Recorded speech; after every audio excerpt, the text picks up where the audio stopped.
नमस्ते दोस्तों, आशीष के ब्लॉग में आपका स्वागत है। आज मैं आपके लिए एक नया वीडियो लेके आया हूँ। तो चलिए शुरू करते हैं। एक गांव में दो लकड़हारा रहते थे। एक मेहनती था, एक बहुत आलसी था। एक लकड़हारा अपनी लकड़ी काटने सुबह चला गया और फिर वो लकड़ी काट के आ रहा था तो देखा कि दूसरा लकड़हारा अभी तक सो ही रहा है। फिर ऐसे ही कुछ दिन निकल गए। फिर एक लकड़हारा अपनी लकड़ी काटने चला गया। फिर उसने देखा कि पेड़ के पास नदी है। फिर वो लकड़ी काटने लगा, फिर उसकी कुल्हाड़ी नदी में गिर गई। फिर वो रोने लगा और बोला कि अब मैं लकड़ी कैसे काटूं, मेरे पास तो एक ही कुल्हाड़ी था। फिर उसके बाद उसमें से एक जल देवता बाहर आए। फिर उन्होंने बोला, क्या हुआ पुत्र?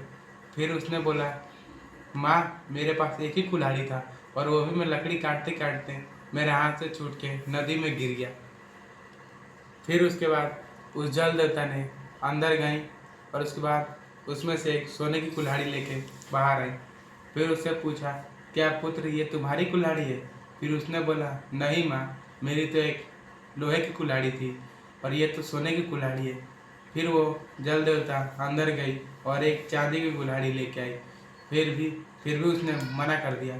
फिर उसके बाद जल देवता अंदर गई और एक लोहे की कुल्हाड़ी लेकर बाहर आई। फिर पूछी, क्या पुत्र ये तुम्हारी कुल्हाड़ी है? फिर उस पुत्र ने खुशी से बोला, हाँ माँ, ये मेरी ही कुल्हाड़ी है। फिर उस जल देवता ने उन्हें तीनों कुल्हाड़ी दे दिया और बोला कि पुत्र लो, ये तीनों कुल्हाड़ी तुम रख लो। फिर उसके बाद वो खुशी से अपने घर आया। फिर वो ये बात दूसरे लकड़हारे को पता चला। फिर वो दूसरे लकड़हारा भी ने ऐसे ही किया। फिर वो जानबूझकर अपनी कुल्हाड़ी उस नदी में फेंक दिया और रोने लगा। फिर वो जल देवता से बोला, हे माँ, मेरी भी कुल्हाड़ी इसमें गिर गई है और मैं अपनी लकड़ी कैसे काटूंगा और अपने बाल बच्चे का पालन पोषण कैसे करूंगा। फिर उसके बाद जल देवता ने सोने की कुल्हाड़ी लेके बाहर आई और फिर पूछा, क्या पुत्र ये तुम्हारी कुल्हाड़ी है? फिर वो पुत्र ने बोला कि हाँ माँ, ये मेरी ही कुल्हाड़ी है। फिर उसके बाद जल देवता बोली, दुष्ट, तुम बहुत झूठे इंसान हो।